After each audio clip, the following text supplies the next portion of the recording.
Alf, help us answer this question today. Have the GOAT prices, the greatest of all time players, is there too big of a disparity between their prices and kind of that next set of Hall of Famers? Today we're going to look at data, 3 different comparisons we're going to take a look at today. Stick around.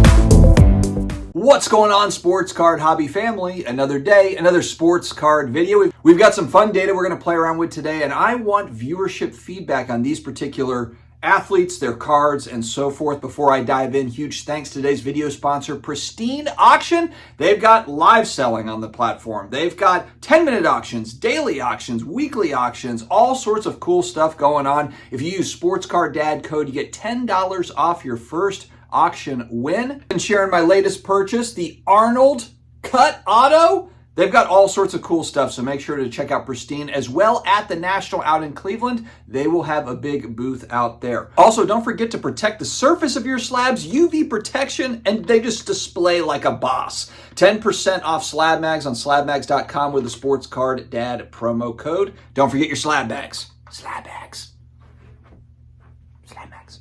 All right, I posted on IG a picture of a card that I recently found on ComC, PSA 10, and this is a Brees second year, so 2002 SP Authentic. It's the gold version, numbered out of 50. And the one thing I love as a New Orleans Saints fan, Brees collector, is in comparison to Tom Brady, the other guy that I collect, his prices are dramatically lower. And I made a comment on my post referencing that. Like, man, the disparity between Brees and Brady is staggering. And I got a couple of responses that were like, I think it's actually probably about right. Maybe some people don't understand that Brees is second in all-time touchdowns, second in all-time yards. Sure, you can make the case that Tom Brady's going to be a broadcaster and all that mumbo-jumbo type stuff. And of course, he is the GOAT. So I'm not sitting here trying to say that Drew Brees is the GOAT by any stretch of the imagination. But we're going to look at some prices today that'll kind of talk through this thinking.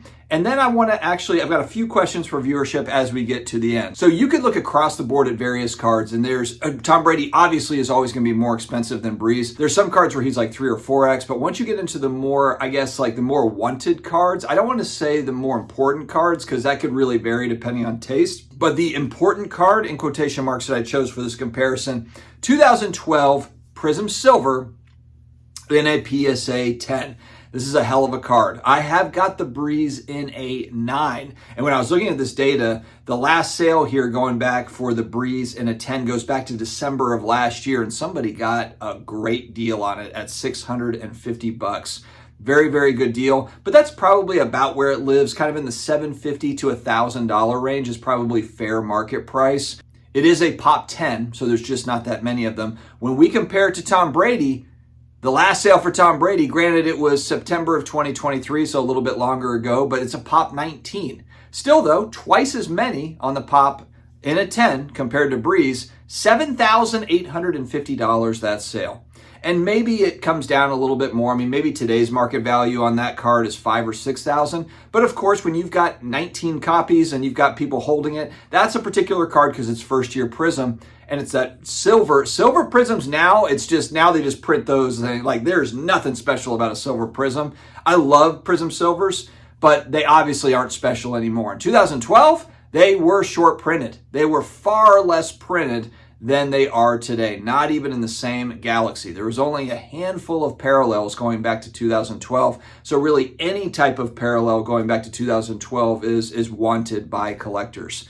And so the Brady version of that Prism Silver, 7, 8X, 9X, what the Drew Brees is. And you see that kind of across the board with a lot of the Brady versus the Brees cards. Again, as a Brees collector, that works out great for me. But then I'm just like, man, is Brady overpriced? Or is Brees underpriced?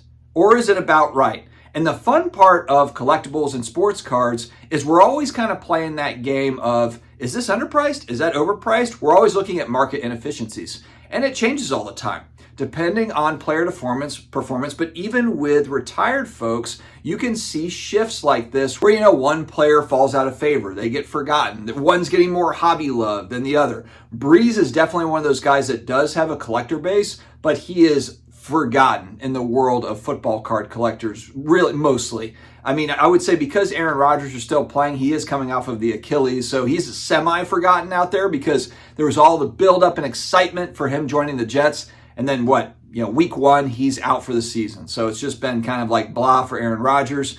But I think Aaron Rodgers will probably also reach a point as we get a few years down the road. He'll retire, and there'll be kind of a little bit of a dead zone for his cards. For me, it's been a great time to pick up Brees cards because he is that forgotten guy. His prices have come down dramatically on some pretty rare stuff, which is great. I'm always asking myself, because I also am a Tom Brady collector, but I'm looking for value Brady. So I'm looking at those auctions that kind of slip through. Right now, what you have is a lot of stuff sitting on eBay with big bins and, make an offer, and it's not selling. For Tom Brady, I'm talking about in particular. You could say this about a lot of players and cards. A lot of it's just sitting out there. But especially for Tom Brady stuff, I patiently wait for an auction, and I follow those auctions along. And sometimes they sell for a very high price, and sometimes they don't. And I'm trying to get in kind of at I'm trying to get value price for Tom Brady stuff. And so I asked the question, Brady overpriced, Brees underpriced? And should I feel better about Brees just because of the lower entry point on Brees? So, for example, if I'm buying the Brees card for $500, and that's my entry price, my cost basis on that card, if I buy it at $500, I feel like it has more upside as it becomes a Hall of Famer over time. Maybe it's a $1,000 card at some point. Or maybe he's Kenny Stabler or something. Maybe he's forgotten over time, and maybe it turns into a $200 card.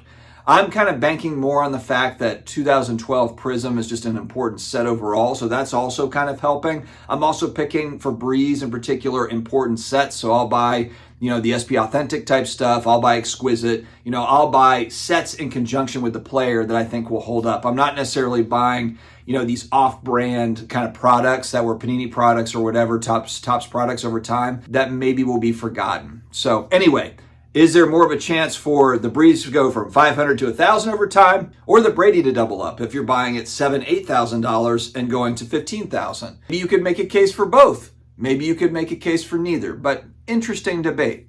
Next up, we're going to tackle one that I think will shock you a little bit. Vintage baseball fans. And if you track these guys, and this is not going to be anything new to you, but I thought it was pretty interesting, especially given the fact that Willie Mays has recently passed away, and there has been more of a rush to get into Mays cards. And the two sales I'm going to talk about are recent. So it's not as if this sold, a couple months ago previous to Mays passing away. And we're talking about the legendary 52 top set, the Mickey Mantle versus the Willie Mays. And I chose a PSA 4. This is kind of tough because depending on the grade, depending on, that particular card, the eye appeal on one could be so much better than the other. So this is tricky when you're looking at vintage cards. So keep this with a grain of salt. But what you can do, whether you want to look at this 4, you can go on these data sites. You can take a look yourself and see, okay, what does a 3 look like? What does a 2?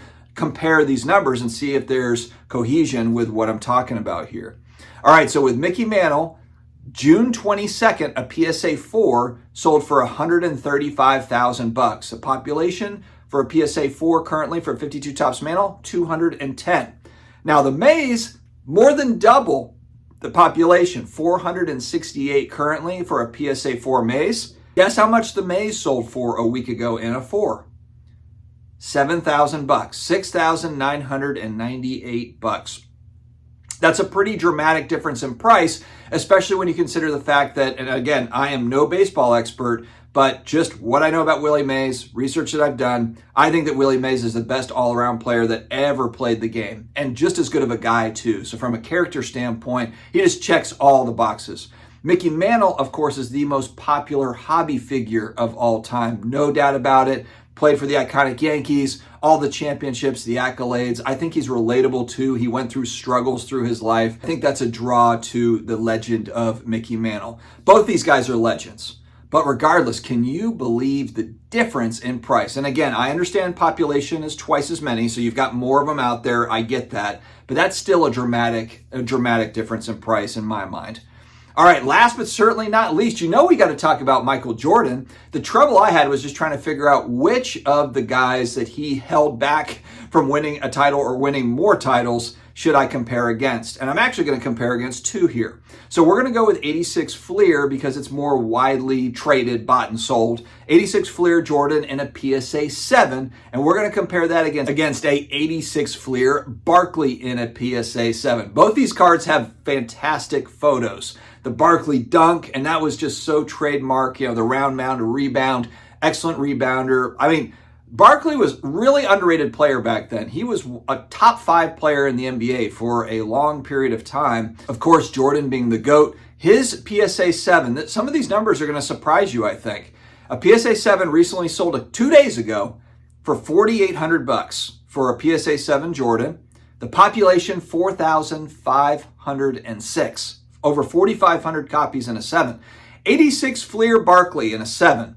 The pop is 2019. Half. Cut it in half.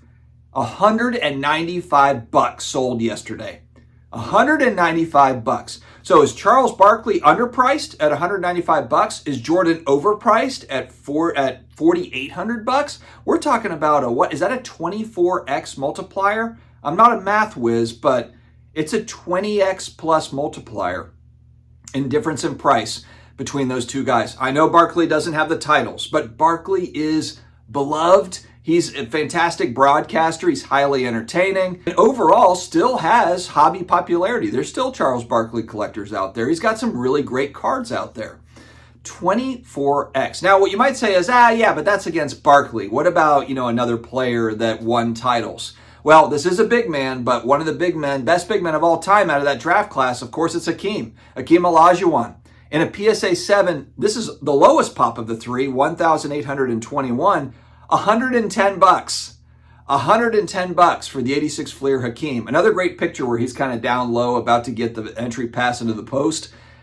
$110 for a 7, 86 Fleer in a 7. So it just shows you the vast difference in pricing between Jordan, Barkley, Hakeem. For longtime collectors / speculators, people that have been around for a long time in the hobby, has it always been like that? Or has it recently, over the last 5 years, as more and more people have gotten in and maybe consolidated into Jordan or Tom Brady or Mickey Mantle, have you seen it widen, this gap widen, or has it always been this way? I guess that's kind of my question out to viewership, because I think that would just be interesting to know. I know we've got data tools that can kind of tell that story, but if you have kind of a story along those lines, I just think it's interesting because we're not comparing Jordan against, Harold Miner. We're comparing Jordan against basically like the level down of Hall of Famer. We're talking about all-time greats. Maybe not Barkley is an all-time great, but a very, very good player. Hakeem Olajuwon is an all-time great. So I thought it was an interesting video to make. Friends, let me know your thoughts in the comments below. Don't forget to use Sports Card Dad, promo code Pristine Auction, $10 off your first win. Take advantage. Stay healthy, stay awesome, and I will talk to you again later.